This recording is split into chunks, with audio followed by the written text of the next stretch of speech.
Hello team and welcome to an ATP Geopolitics video with myself, Jonathan MS. This is Ukraine War Frontline update for the 21st of December 2023, just in the 21st. It's a late one for me. My goodness, I could do with going to bed. Nonetheless, the map still needs to be communicated. If you want to know what the lines mean on my map, please pause the video and check out the key on the map on the screen at the moment. Right, let's go to the map and we'll go to the Northeastern sector. I'm not going to refer to the Institute for the Study of War because they haven't yet brought out the report for tonight, and so yesterday's one will be almost sort of 23 hours out of date or something like that. So I'm just going to go, it'll be a relatively quick one to say we'll pop into the places where the pins are really. There is obviously activity going on along this northeastern axis. There's some footage coming out from quite a large assault in the Terny area, which is this salient coming out towards Torska to the west of Crimea. There's a place here called Terny there, and there's an attack towards there somewhere around this sector. Near Terny, Crimea, a large group of Russian infantry and APCs and IFVs were stopped, sent to the afterlife, says no reports. And that was you're referring to footage from that he posted about 8 hours ago. As you can see, quite a large number of people here. So the AFU repelled a fairly big Russian assault, reportedly in that area. A mix of infantry and IFVs, APCs was held off with accurate usage of artillery and mortar fire, as well as cluster munitions. So I can't really show you this. I just flashed a little bits of it. You can see, quite a few troops there. Actually, this is fairly okay to show. I will mute it because there's no doubts and very loud music on there. But yeah, you can see quite a large attack, all things considered, of troops in that area, and that slightly sped up that footage and in thermal imagery, and then you can see them get hit by sort of cluster rounds and all sorts of different munitions and whatnot, mortar and artillery fire, and some vehicles as well. Anyway, that's in the Terny area, so it shows that the Russians aren't just pushing in some of these the usual hotspots, but they are pushing in a number of different places along the front line. I don't know whether it's part of a deep battle initiative where they're trying to probe and pretty much attack everywhere they can, and when they find some kind of weakness, then they exploit that with more focus, or whether it's just randomly attacking lots of different places. Anyway, we'll come down to the Bakhmut area where things are tough, particularly in the north and to the west, direct west of Bakhmut. And indeed, although it seems to have slowed down a little bit around the Novomykhailivka area, or at least there's no mapping changes for the last 24 hours, where we have seen quite rapid advances of the Russians there, and they are beyond the 30th of May line. That white line there is where the counteroffensive line was, as in before the Ukrainian counteroffensive started around May the 30th. That was the line. So the Russians in this area have pushed back beyond that, although they're still behind the counteroffensive line to the south around Klishchivka, and Avdiivka here as well. To the north, the Russians have surpassed that line. They are moving towards Ivaniska in this area of the Dachas to the west or the southwest of Bakhmut. They have pushed on today, as according to Surrey maps, taking the rest of those dachas that they took relatively quickly. And with the Ukrainians, quite a bit of chaos around here, some pretty bad footage of Ukrainian losses. So it's pretty tough for the Ukrainians there. Well, according to Surrey maps, taking the rest of that area. And then we come on down to Klishchivka, and we can see actually no change today. There are some rumors that the Ukrainians have pushed back here in Avdiivka, as I mentioned yesterday. So indeed, if we go to this source military lab, Bakhmut front, heavy battles continue in the southern part of the front near Klishchivka, and that's a bit of a clearer map for you there. A geolocated footage confirms that both sides made small advances in the eastern side of Klishchivka sector. So the Russians further to the north there across the railway line, and then the Ukrainians further down towards Avdiivka, or not quite that far south actually. It's more up here really is the indication by the reservoir there. just to the north of the reservoir. So coming across over here, it was the reports yesterday near Avdiivka, perhaps, although I haven't seen that reflected in any mapping. But here to the north of that reservoir, as Military Lab says, the Russian forces are crossing the railway tracks northeast of the village, and Ukrainians recovering a number of positions north of the reservoirs. During the past few days, Russian troops have also pushed into the heights northwest of Klishivka and captured a part of the trench system, but fighting is still ongoing in the area. And that's where we kind of left it yesterday. It's sort of touch and go as to, if the Ukrainians lose this area there, then you kind of wonder why they're pushing in other places along this front. I mean, for me, they would absolutely have to keep control of these trenches to make any of this kind of worthwhile and tenable going forward. But I guess we'll see how that all turns out. As we come to the south past Krynky, no news from there today. We come down to Avdiivka, and there is, as you can see, some movement for the Russians, as according to deep state maps and Suriyat maps, just this little area around these tree lines there, some captured territory there. And then for Suriyat maps, just north of Stepova, some gains for the Russians in that area too. I mean, there have been claims that the Ukrainians were pushing back a little bit in Stepova. Take that. Take all the claims with a pinch of salt, but bear in mind that there are some of those claims too.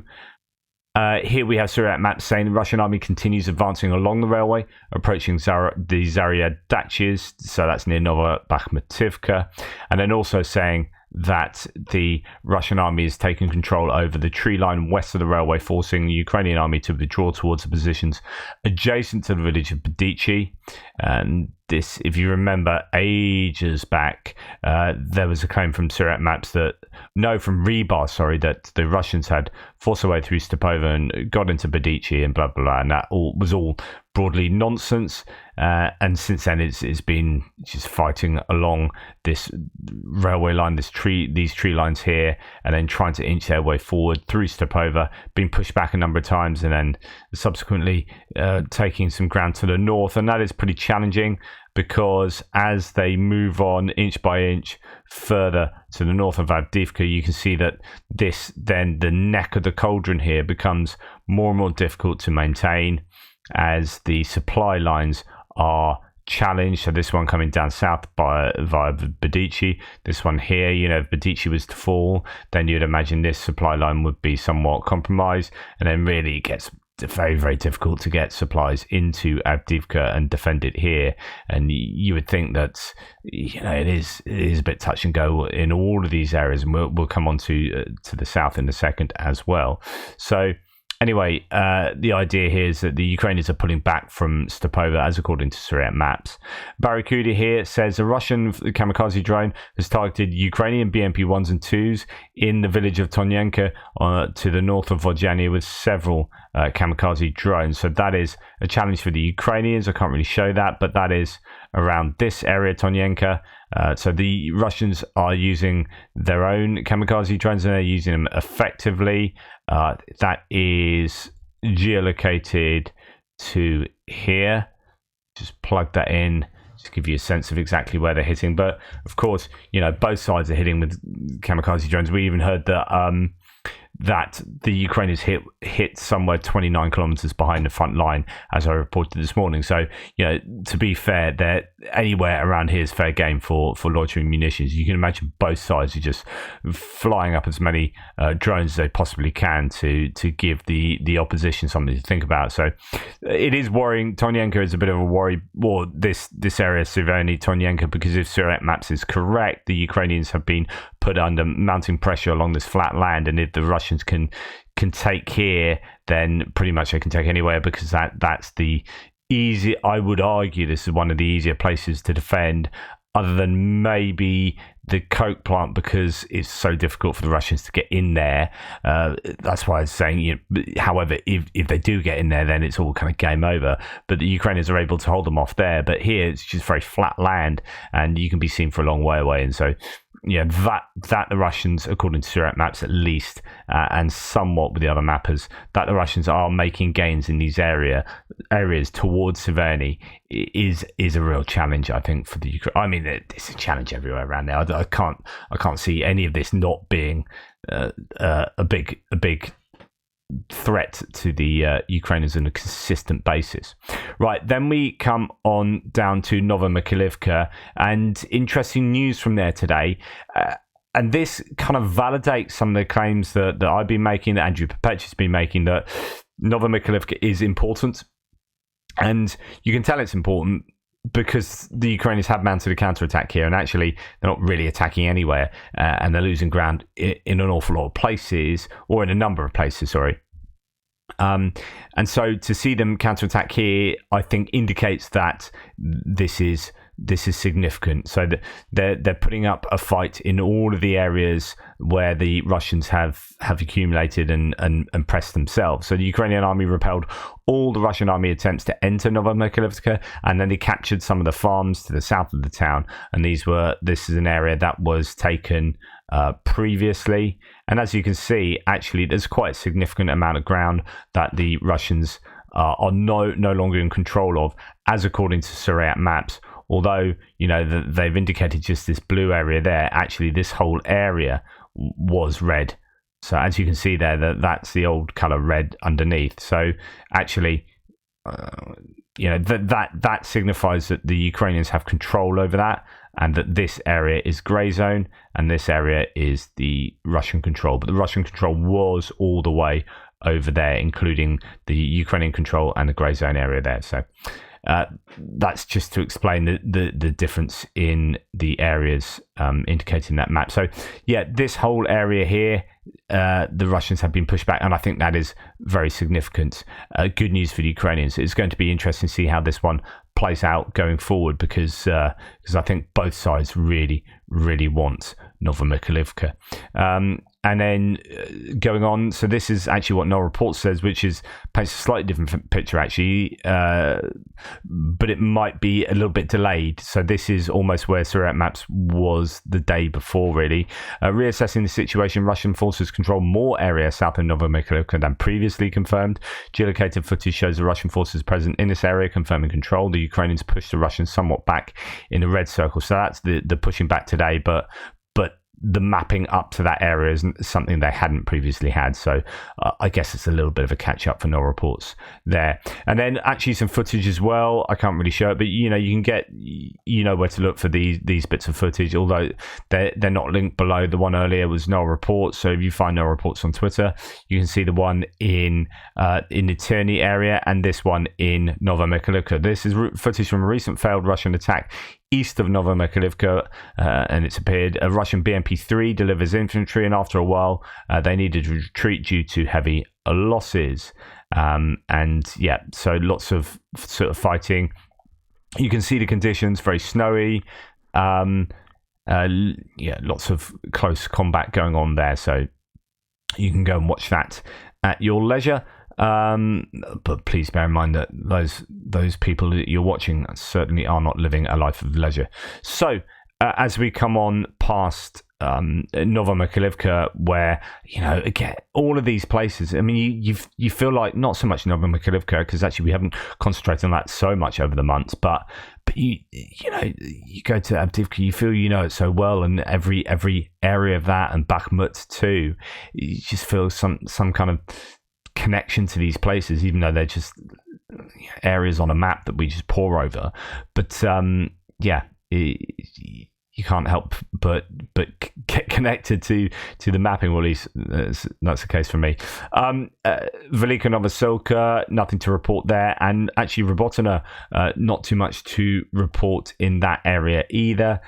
Just one thing here from No Reports, which is a kind of rare attack back from the Ukrainians here. After enduring some big counterattacks by Russia west of Robotyne, the Ukrainians managed to push back the Russians in the grey zone and take control over several tree lines west of Robotyne. Geolocated footage confirms Ukrainian presence in this particular area. So a tiny bit of joy for the Ukrainians there, but no that's not reflected on my mapping sources for my map here. And lastly, we'll come down to Dnipro, and this is a real worry.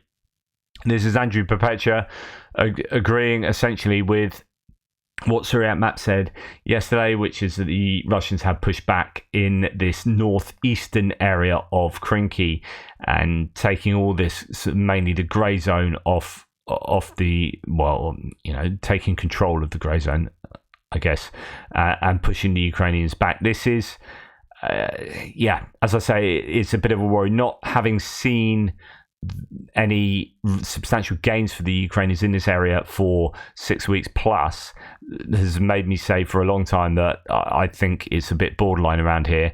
And although the Russians are losing huge amounts, as we saw from Magyar talking, trying to give a rebuttal to the New York Times article, there will be elements of truth in the New York Times article. As I said when I went through the analysis, it's not that it's not true what the article was saying, but it's that they weren't painting the whole picture, and they were not talking about the successes of the Ukrainians here in massive attrition of Russian forces and equipment that we have seen. We've got video evidence of, we've got Russian first-hand evidence, first-hand claims of it being a real challenge for the Russians here. But they can throw just seemingly endless amounts of stuff at the Ukrainians, and at some point that attrition takes its toll, and the Ukrainians are pushed back here. And I've been saying for some time, I can't see them really holding on here.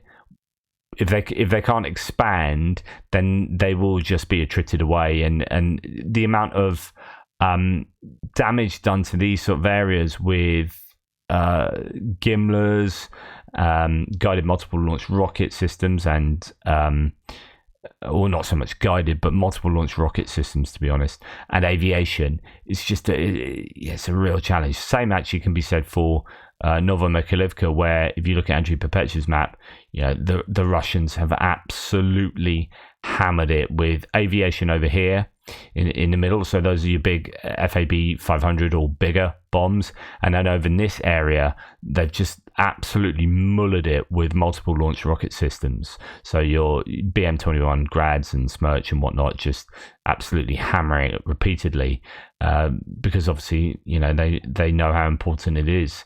And the same can be said for Krynky. It's just the Ukrainians are in a small area, and all the Russians need to do is just release daily barrages of artillery, multiple launch rockets, mortars, and of course those FAB 500s and whatnot, those guided glide bombs that wreak so much havoc around here. And yes, they might not always hit, and they might be somewhat inaccurate, but if you're doing that for 6 weeks, 2 months, like solidly, and releasing, I don't know, a dozen on a small area a day, that's going to take its toll. And so, it's just really tough there. I'm not sure how the Ukrainians are going to play it. My guess is if they had the ability to break through, they would have broken through now. If I don't think they can get enough solid equipment across the river in meaningful quantities to give the Russians much more to think about. So I don't know whether this kind of bridgehead will be over soon, or whether you see a concerted effort to keep hold of it and push again. We shall see, I guess, over the next week.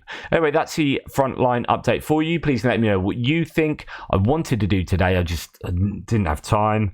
I want to do my kind of appraisal of the winter, what we're going to see, what Ukraine need in order to be able to prevail, and do almost a presentation of what's inside my head on those matters. But we'll see if I have time tomorrow.